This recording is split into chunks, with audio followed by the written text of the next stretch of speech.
Hola, hola, ¿qué tal? Muy buenas noches. Vamos a arrancar este live con una doctora que está en Santa Bárbara, en California.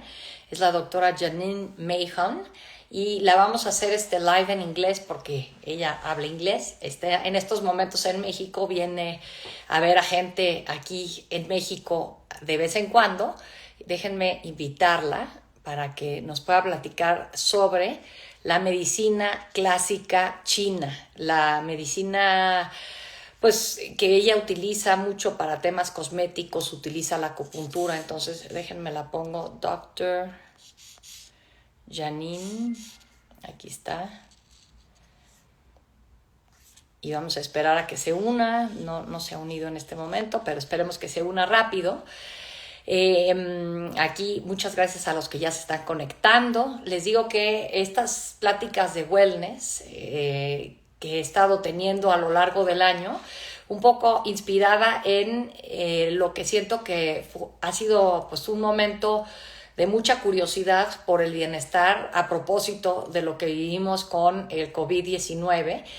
Y por eso he estado buscando a gente que me parece muy interesante para también platicar de cosas distintas, diferentes a lo que es política. Para política, pues ahí estoy en mi podcast Brújula, que lo pueden escuchar todas las noches, todas las mañanas, todas las tardes, cuando ustedes quieran. Los podcasts, como bien saben, se pueden escuchar cuando quieren. Este podcast Brújula se puede escuchar desde las 5 de la mañana, ya está arriba en las plataformas. Así es que ahí los invito a que lo escuchen. Ahí está Janine, ya está adentro. Entonces, déjenme ver. Janine, I already invited you. I hope you can join us in a little bit. So, there you are. I hope so. I see that you have joined. And view request, let me see. Go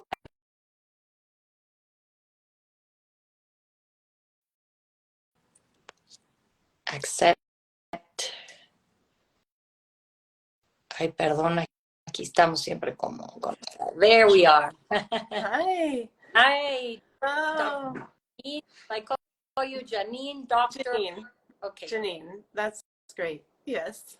thank you. Hi, Anna. How are you this evening? Fine. And you're already in Mexico, I right? am. I left at like 5 this morning and I arrived this afternoon. So I'm in my hotel and ready for a really, really great week ahead. Yeah. Well, that's wonderful. I was introducing you to the few followers that are already with us, but hopefully some more will come up and watch this conversation.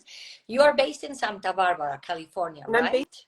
based in New Mexico, actually. Okay. Yes. Yeah. But there's a wellness Santa Barbara. There's a well dermatology Santa Barbara, which I have gone out and given talks to, and they carry my line of products. So yes. Ooh, she has a bad connection. Tiene una mala conexión la doctora Janine Mahon. Vamos a intentarlo de nuevo porque se nos desconectó. Bueno, ella la busqué, recomendada por alguien que seguramente ustedes conocen, ubican, por Dominica Paleta. Dominica conoce a la doctora Mahon y me la recomendó y me dijo, va a venir a México. Ella llegó, como bien nos dijo, voló hoy a las 5 de la mañana, llegó, iba a estar atendiendo pacientes a partir de mañana y todos los próximos días, practicando esto de la medicina clásica china. Y justo quiero que nos platique de lo que es, ¿no? Porque a mí me parece que es un tema súper interesante.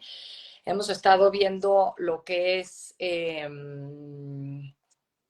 lo que tiene que ver con la acupuntura y la medicina clásica china, que habla en algunas ocasiones el chi, que es esta energía de nuestro cuerpo y que tiene que estar balanceada.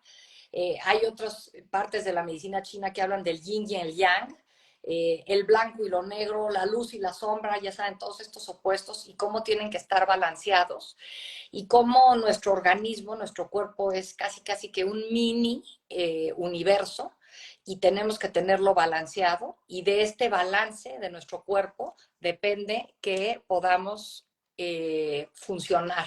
Y es lo que entiendo que la doctora Janine Mahon hace, pero vamos a platicar con ella. Ya me volvió a solicitar. Here we are. So I guess internet in hotels are not always the best. No. But I'm back. Here I am. So, well, why don't you let us know what classical Chinese medicine is? So, classical Chinese medicine really goes back to a different method than TCM or traditional Chinese medicine. Okay. It's based on a more thorough, in-depth study of the medicine. And my teachers, Anne Cecil Sturman and Andrew Sturman, are some of the largest teachers in the world as far as classical Chinese medicine. And so you're looking at, of course, you're looking at the body as a whole, right? We always, anything that we do in life, we're interconnected with, the people around us, with our environment, and how our inner life is connected to our outer world through, the things that we eat, the emotions that we have, how we interact with other people. And this form of Chinese medicine, I find really resonates with me. It feels profound and ancient in a way that gives me a really balanced framework to treat patients. And I've seen great results. Usually, if we think of TCM, Yes. that you just described, Chinese medicine, I think of pain management. What is the way that you use this classical Chinese medicine? What do you use it for? I could imagine pain, but also balancing, or what is it exactly? So Chinese medicine is a philosophy. It comes from just a medical philosophy that anything in life, we are ill because of imbalances. And so when we have pain, it's because of some kind of restriction or deficiency in the body. So I think TCM has a reputation for, relieving pain because of using certain points. And it's very effective at sometimes. But I think when you're looking at the deeper root of the issue of like, why are you susceptible to pain, or why do you have, get injuries more frequently? Classical Chinese medicine looks at the whole person. So Chinese medicine is, wonderful if you're going through infertility or insomnia or digestive issues, any kind of emotional imbalances, because when reading the pulse and talking to the patient, you get a bigger picture of what's out of balance. And then you can use points and herbs that correlate to those issues to help bring the person and their mental state into a more relaxed, balanced. So, for example, if you have some kind of sickness, yes, probably that sickness has to do with what's going on in your environment. And I don't know if maybe what you are eating or how you are feeling emotionally, all of that is correlated. Yeah. If you are feeling, the whole system of Chinese medicine looks at the seasons as well. We have different organs in the body that correlate to different seasons and different emotions.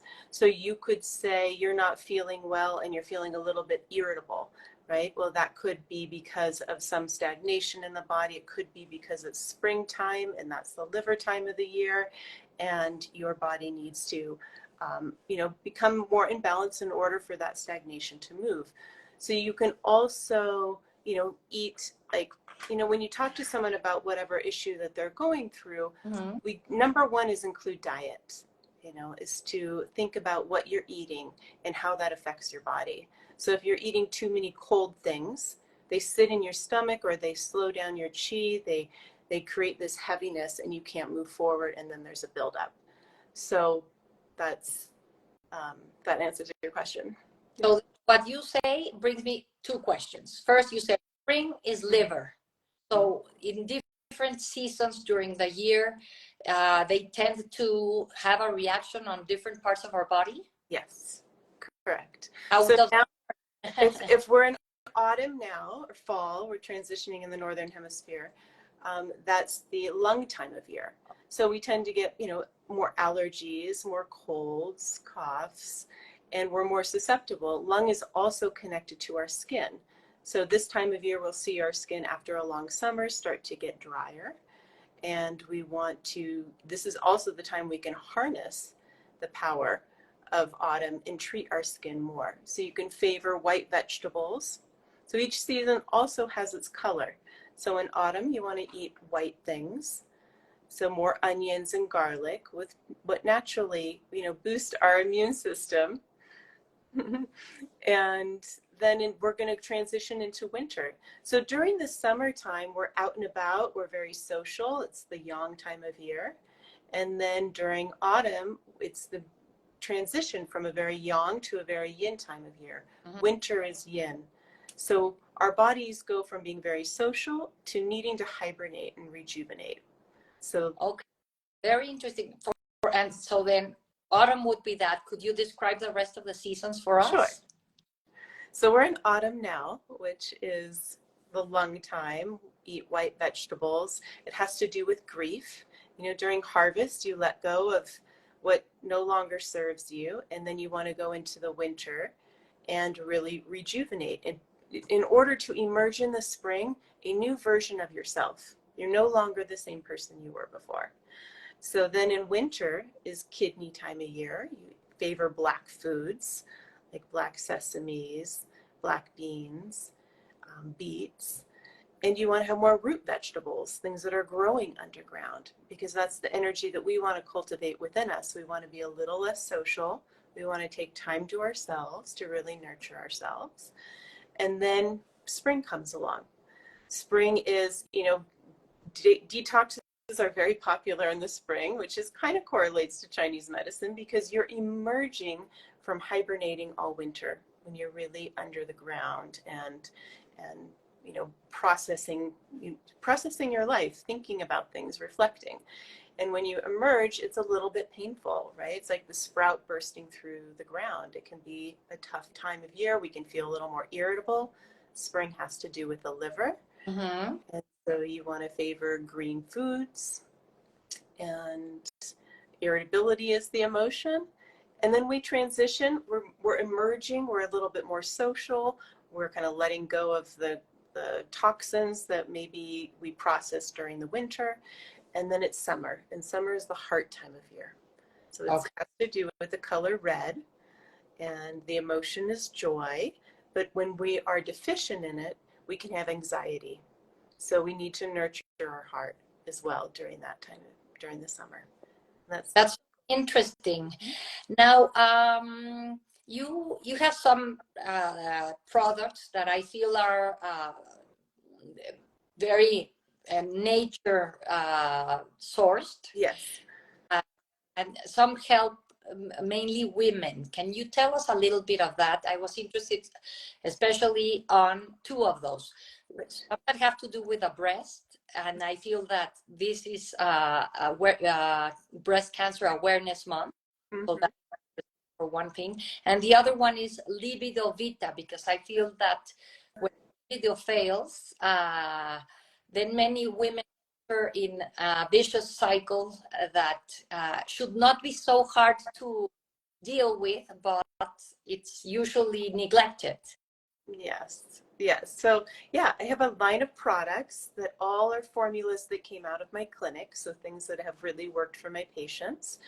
And the first product that I have, the hero product, is Rejuvenating Breast Oil. And so that's something that I created for myself 22 years ago when I was nursing my daughter originally for mastitis. But then it became really popular within my clinic, helping a woman who had breast implants, who still has breast implants, but was hit on a bike. She's a super athlete. And one of the breast implants calcified and was really painful. So this oil took away after 8 years of pain. Her pain was gone after 30 days. And so it became a product and sharing that with other women because it's an area that we often neglect. We think about like we should do our mammogram and we should do our self-breast exam, but we don't necessarily pay a lot of attention to our breasts, only maybe critically, unfortunately, during the month, And so This oil is something that you can use if you have any tenderness, little kind of nodules in your breast, if you have any scar tissue. Healthy tissue is plump tissue. So when there's all the qi and blood in the breast, it's naturally plumper. So that's a topical oil that you can use every month. You know, once or twice a week to once a month is needed. And then whether, you know, also after you're nursing, anytime really, it's a great, you know, preventive, just a great self-care ritual. Okay. And then the libido oil, really, you know, it's an oil that you put on your neck. So we have all these points on the neck, and we're often disconnected from acupuncture points, from our head. We're always in our head thinking about things, and we don't necessarily lead from the heart very often to think about what really feels good for me. How should I be living my life? How should I decide on what friends I'm going to connect with, what I'm going to say no to? And so this oil goes into those points and helps reconnect us with our heart. And our, you know, when we're in our heart, our libido is alive and well. You know, our libido doesn't just mean our sex drive. It means our tuning into joy, feeling happiness, being able to perceive beauty and to appreciate it. It's also something that has to do with energy, no? Like feel. Yeah, for sure. Yeah. How did you get into this, Janine? How did you, I mean, living in the West, how did you uh, get acquainted to, how did you find it, and how have you kept up to date with Chinese medicine? You know, I come from a family of Western medicine doctors, and I grew up in a small Northern California town in Medicina. So I've really connected to nature. Like we cut down the redwoods and we built the house. So I feel like I trust, you know, nature a lot. But there were things about Western medicine that that didn't resonate with me. There wasn't a lot of empowerment of like what I could eat, how I could do. So there was a lot of fear. And I grew up a little bit of a hypochondriac. And when I was in my early 20s, actually, no, when I was 30, I'm 46 now, I came down with cervical dysplasia. And I thought, what's going on? You know, I really eat very well. I'm conscious of, you know, how I live my life, but there's something that I'm not in balance. Otherwise, I'd be able to kick this and kick HPV. And so I was introduced to Chinese medicine, and I remember the first treatment I got, you know, the woman put the needles in, and I could just trace the meridians, the channels that run through the body. Like I just knew intuitively this is something that makes a lot of sense, and it really helps empowering people, you know, to say if, you know, you have this going on, if you're feeling a lot of anxiety, what are some vegetables and some fruits that I could recommend to you? What's some daily practices so that you feel empowered to do something different for yourself versus going to somebody who's going to dictate, here's a medicine that you should take. So for me, that was my journey. And I immediately enrolled in Chinese medicine school. And for a period of time, I spent a good amount of time back and forth from New Mexico to Taiwan. And that experience was incredibly pivotal in my journey. And do you think it's complementary to traditional medicine, or I don't know if that's the correct way to address it, traditional medicine, but or do you think that one thing does not add with the other? You know, if you take a medicine to treat diabetes versus, for example, I don't know if through acupuncture you can treat any deficiencies with insulin or such. How does that work? It can all be combined together. Okay. Actually, nothing is in isolation. And I think that's a general, you know, theory within Chinese medicine with the yin and the yang. There's nothing's all yin or all yang. We're all a combination of everything. So the more that we can pull in, you know, Western medicine, it's great for diagnostic, you know, doing diagnosis, blood tests and all that, and x-rays, but you need to kind of understand what you can do for your body from a holistic perspective.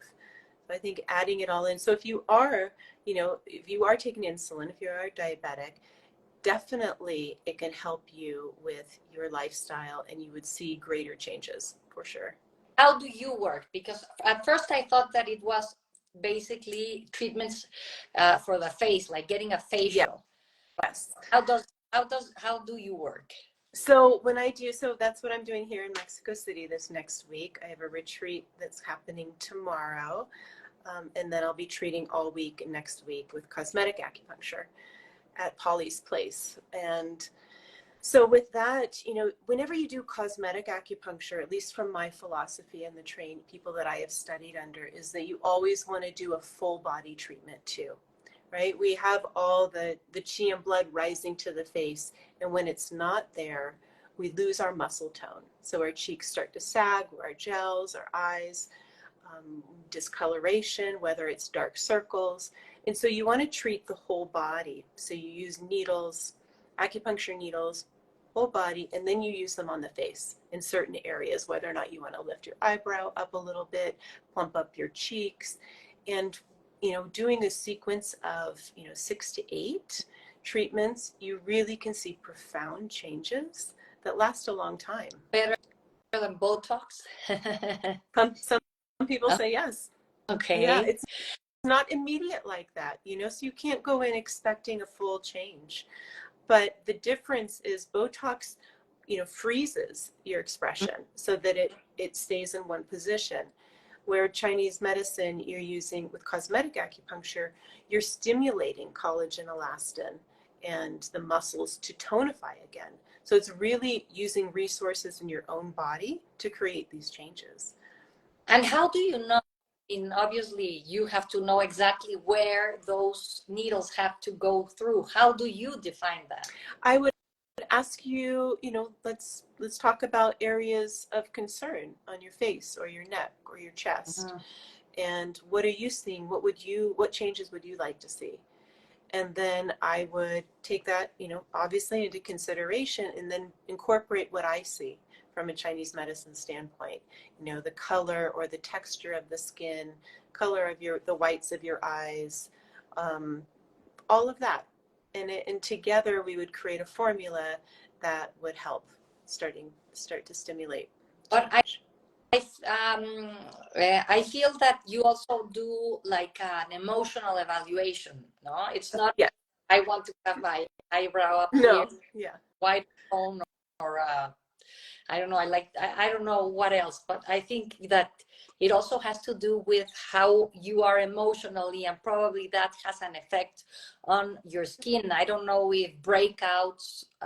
We usually think that if you eat something very greasy, like for me, if I eat dark chocolate, I love dark chocolate, ultra dark chocolate. Usually, have more than 2 pieces, my skin will break out. I guess for some people that's not the case. So it's food, it's emotion, and it's also maybe your cleaning routine that all influence the way your skin is. Yes. Yeah. The health of your skin, if it's not exfoliating naturally, moving the chi and blood through the face can help with that.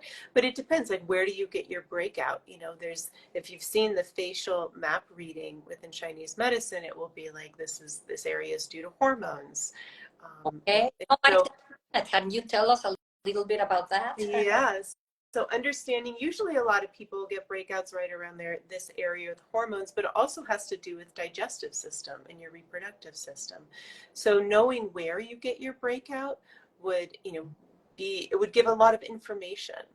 So to answer your first question about, the emotions, when we would start the treatment, I would ask, how you're feeling. What's your diet been like? How are you exercising? Are you sleeping well?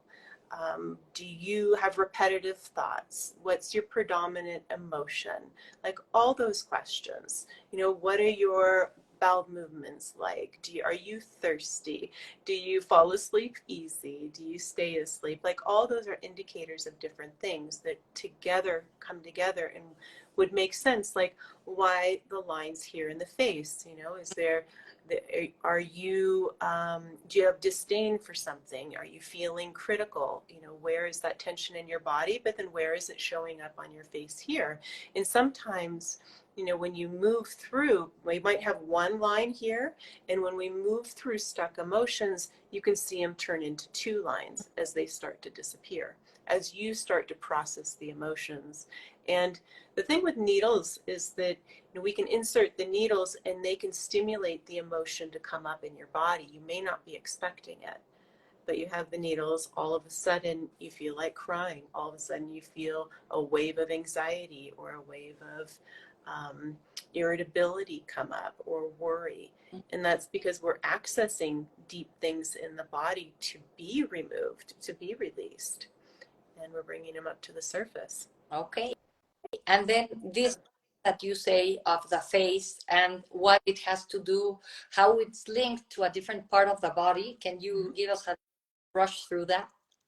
Yes. So like the eyes are to do with the liver, right? So if we're looking at someone's eyes and the whites of their eyes, whether or not they're red or they're a little bit yellow, there may be heat or there may be dampness, then I would say, have you been irritable recently? Do you feel like the traffic is horrible right now and you get agitated?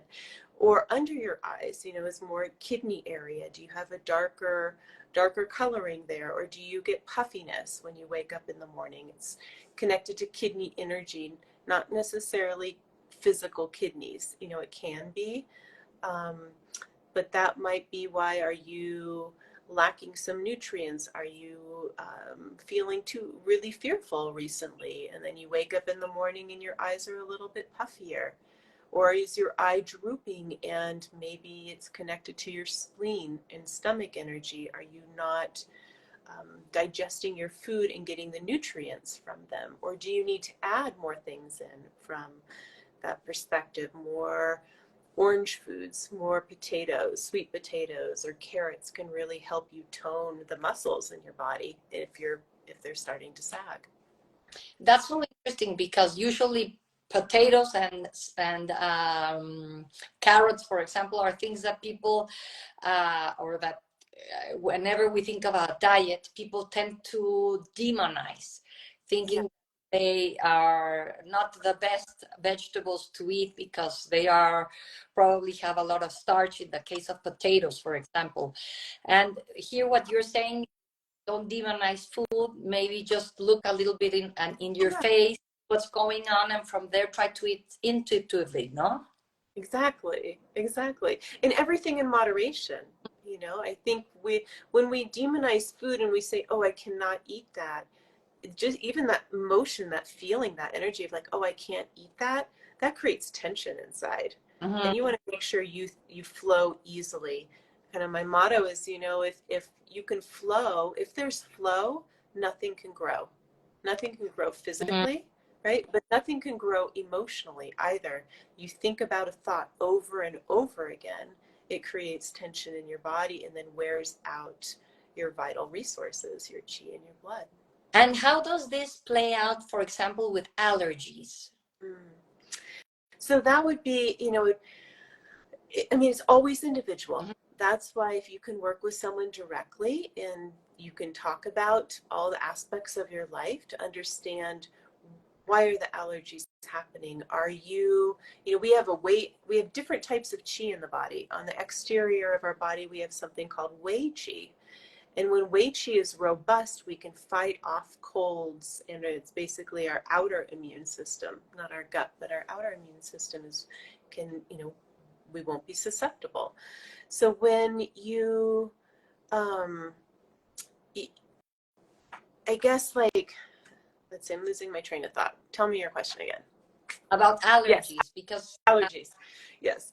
So the wei qi on the body, you know, you want to make sure that it's really strong, you know, and that's why, especially this time of year, you know, eating onions and garlic and keeping your digestion warm, like favoring warm foods, will really help you defend whatever it is you're allergic to, whether or not it's a deficiency in your body or it's an environmental allergen. Or maybe it's not an allergy, but it's an intolerance. That Right. happens to me, for example, with both garlic and Okay. onion. So I have demonized them, Yes. definitely. But you don't do that, no? Well, if it's in your case, if they're not working for you, then absolutely don't use them. Okay. But yeah. There are other things that you can do, and really taking the time to sweat during the summer, Mm-hmm. and then be careful, now you want to start covering up a little bit. If your pores are open because it's a warm day, but then we have a gusty wind, make sure you have a scarf or something with a little bit of a collar on it to protect you, because we have these the pathogens that invade the body, whether or not it's cold or it's heat or it's dampness or the emotions. And once they get in, we want to make sure we can push them out quickly, or they start lodging in our body and we come down with, different types of arthritis So, Janine, I hope you have a great stay here in Mexico. Thank Tomorrow, you. and then you're going to be giving individual sessions Yes. throughout the next days. Here, follow you, and Thank you. for being open to talking to us. This is for the benefit method. We are going to upload this live with them and then do a little bit of shorts so that people can have like the best parts of what you talked to us tonight. And I hope you have a great stay here in Mexico. Thank you. I appreciate it. Thanks for being interested in this. It's a medicine that's really helpful, and there's a lot of information out there. So I really appreciate you embracing it. No, I'm so jealous that you studied all of this so long and you are able to have all the knowledge to do things intuitively, to eat better, what's best in each season, and then also find out when something is wrong with your body, what's going on. And I think the biggest thing is just to learn that you're very wise. Your body's very wise, and just to trust it. And to, even if you have a medical doctor saying this is going on and it doesn't sound right to you, really take the time to tune into yourself and follow nature. Nature, always wants to thrive. There's no plant that just says, like, I kind of want to grow today. I don't want to grow a whole lot. They always do their very best.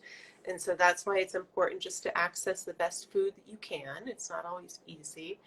And to, follow nature's cues. So thank you so much. And Take care. And thanks everybody. Gracias a los que Thank you. se alive. Bye-bye. Good night. Bye-bye.